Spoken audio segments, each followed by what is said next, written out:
Egypt के pyramid कमाल की चीजें हैं। ये विशाल संरचनाएं सदियों से लोगों को आकर्षित करती आ रही हैं। ये रेगिस्तान में इतने ऊंचे खड़े हैं। इनकी ऊंचाई और भव्यता देखकर हर कोई हैरान रह जाता है। ये हमें बहुत पुराने समय के बारे में बताते हैं। इनकी दीवारों पर बने चित्र और लेख हमें प्राचीन मिस्र की संस्कृति और जीवन शैली की झलक दिखाते हैं। सदियों से लोग सोचते रहे हैं कि इन्हें कैसे बनाया गया होगा। क्या ये किसी अद्भुत तकनीक का परिणाम है या फिर किसी रहस्यमयी शक्ति का? लोग इतने भारी भारी पत्थर कैसे उठा सकते थे? ये सवाल आज भी वैज्ञानिकों और इतिहासकारों के लिए एक पहेली बना हुआ है। पिरामिड एक रहस्य है, एक अजूबा है। सूर्योदय और सूर्यास्त के समय इनकी सुंदरता और भी निखर जाती है। पिरामिड प्राचीन मिस्र के लोगों ने बनवाए थे। ये उनके अद्वितीय निर्माण कौशल का प्रमाण है। ये फारो राजाओं के लिए कब्रें थीं।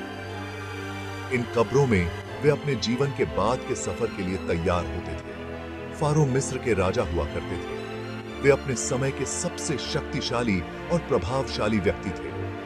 मिस्र के लोग मृत्यु के बाद के जीवन में विश्वास रखते थे। वे मानते थे कि मृत्यु के बाद भी जीवन जारी रहता है।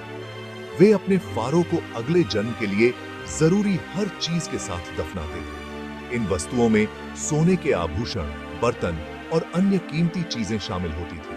पिरामिड आज भी खड़े हैं।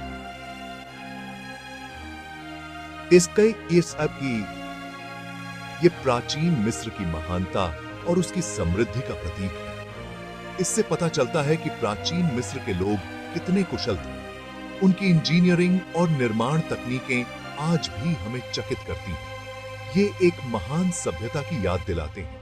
इन खंडहरों में छिपी कहानियां हमें उस समय की जीवन शैली और संस्कृति के बारे में बताती हैं। मेरे साथ आइए और इन अद्भुत इमारतों के बारे में जानिए। इनकी कहानियां और रहस्य आपको मंत्रमुग्ध कर देंगे। सबसे प्रसिद्ध पिरामिड गीजा का महान पिरामिड है। इसे फारो खुफू के लिए बनाया गया था। यह दुनिया के 7 अजूबों में से एक है। आज भी यह अकेला ऐसा अजूबा है जो खड़ा है। महान पिरामिड बहुत विशाल है। यह 20 लाख से ज्यादा पत्थरों के ब्लॉक से बना है। इनमें से कुछ ब्लॉक तो एक हाथी जितने भारी हैं। इसे बनाने में हजारों मजदूरों को कई साल लगे थे। क्या आप इतने सारे पत्थरों को हिलाने की कल्पना कर सकते हैं? पिरामिड के अंदर एक भूल भुलैया जैसा है। यहाँ लंबे लंबे रास्ते हैं और छिपे हुए कमरे हैं। फारो का दफनाने का कक्ष पिरामिड के बीचों बीच है। यह ग्रेनाइट पत्थर से बना है और बहुत ही प्रभावशाली है। पिरामिड लाखों पत्थरों से बने थे। ये पत्थर सदियों से खड़े हैं, मिस्र की प्राचीन सभ्यता की गवाही देते हुए। उन्हें ये सारे पत्थर कहां से मिले? यह सवाल हमेशा से लोगों के मन में रहा है। प्राचीन मिस्र के लोग अलग अलग तरह के पत्थरों का इस्तेमाल करते थे। हर पत्थर की अपनी विशेषता और महत्व था। सबसे आम पत्थर चूना पत्थर था। यह पत्थर आसानी से काटा जा सकता था और निर्माण के लिए उपयुक्त था। यह पिरामिड के पास की खदानों से लाया जाता था। खदानों से पत्थरों को निकालना और उन्हें पिरामिड तक पहुंचाना एक बड़ा काम था। पिरामिड के कुछ हिस्सों के लिए उन्होंने ग्रेनाइट का इस्तेमाल किया। ग्रेनाइट की मजबूती और सुंदरता इसे विशेष बनाती थी।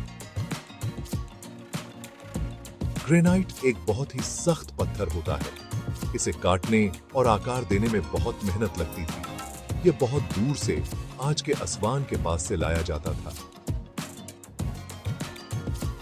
वान की खदानें ग्रेनाइट के लिए प्रसिद्ध थीं। उन्होंने बलुआ पत्थर का भी इस्तेमाल किया था, जिसका रंग बहुत सुंदर पीला होता है। यह पत्थर पिरामिड को एक अनोखा रूप देता था। इन पत्थरों को पिरामिड की जगह तक पहुंचाया जाता था। यह काम बहुत ही जटिल और समय लेने वाला था। वे नील नदी में नावों का इस्तेमाल करते थे। नील नदी ने पत्थरों के परिवहन को आसान बना दिया था। उन्होंने लकड़ी के बने रोलर्स और स्लेज का भी इस्तेमाल किया। यह तकनीक उन्हें भारी पत्थरों को स्थानांतरित करने में मदद करती थी। यह बहुत मेहनत का काम था, लेकिन वे बहुत होशियार थे। उनकी इंजीनियरिंग और निर्माण कौशल अद्वितीय थे, जो आज भी हमें प्रेरित करते हैं। भाग 4, पहाड़ों को हिला देने वाले हाथ। पिरामिड बनाने में बहुत से लोग लगे थे। हजारों कुशल कारीगरों की जरूरत थी। वे गुलाम नहीं, बल्कि आम मिस्र के लोग थे। वे फारो के लिए काम करते थे। उन्हें उनके काम के बदले में खाना, कपड़े और घर दिए जाते थे। ये मजदूर अलग अलग टीमों में काम करते थे। कुछ मजदूर पत्थरों को खदानों से निकालते थे, बाकी उन्हें एक जगह से दूसरी जगह ले जाते थे, और कुछ उन्हें इस तरह से तराशते थे कि वे एकदम सही से फिट हो जाएं। मजदूर पिरामिड के पास ही बसे हुए थे। उनके अपने घर और परिवार थे। उन्हें अपने काम पर गर्व था। वे जानते थे कि वे कुछ महान बना रहे हैं। भाग 5, आसमान की तरफ बढ़ते हुए। पिरामिड बनाना एक बहुत बड़ी पहेली सुलझाने जैसा था। यह एक ऐसा कार्य था जिसमें न केवल शारीरिक शक्ति की आवश्यकता थी, बल्कि अत्यधिक बुद्धिमत्ता और योजना की भी जरूरत थी। मिस्र के लोग बहुत ही होशियार इंजीनियर थे। उन्होंने अपने समय की सबसे उन्नत तकनीकों का उपयोग किया।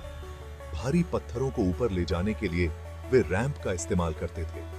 ये रैंप एक अद्वितीय प्रणाली का हिस्सा थे जो पिरामिड के निर्माण को संभव बनाते थे। ये रैंप मिट्टी और ईंटों से बने होते थे। इनका निर्माण भी एक कला थी जिसमें बहुत ध्यान और मेहनत लगती थी। जैसे जैसे पिरामिड ऊंचा होता जाता था, वैसे वैसे ये रैंप भी ऊंचे और लंबे होते जाते थे। यह एक निरंतर प्रक्रिया थी जो पिरामिड के अंतिम आकार तक चलती रहती थी।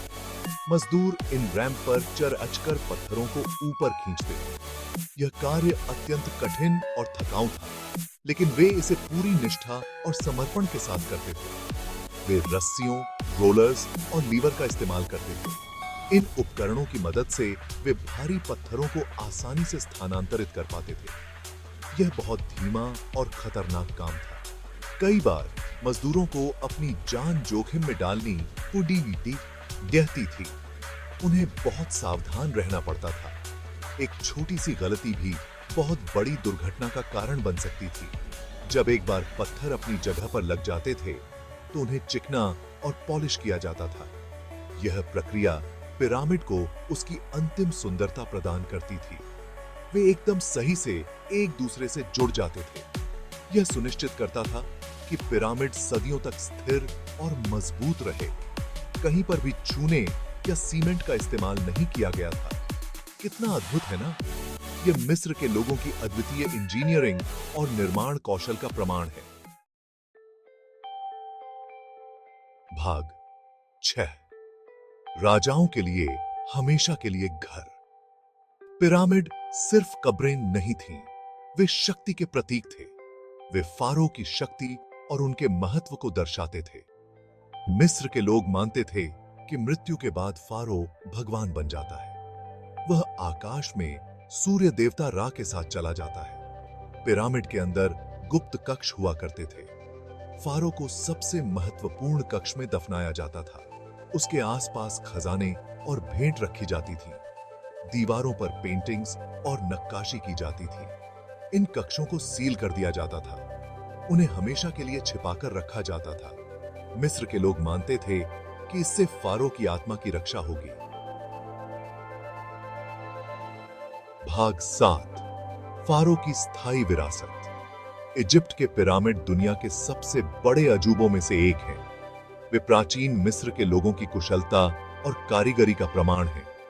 वे हमें उनके विश्वासों, उनकी तकनीक और उनके जीने के तरीके के बारे में बताते हैं। आज भी हम पिरामिडों को देखकर हैरान रह जाते हैं। उन्होंने इन्हें कैसे बनाया होगा? उन्होंने इतने विशाल पत्थरों को कैसे हिलाया होगा? हम आज भी पिरामिडों के बारे में नई नई बातें सीख रहे हैं।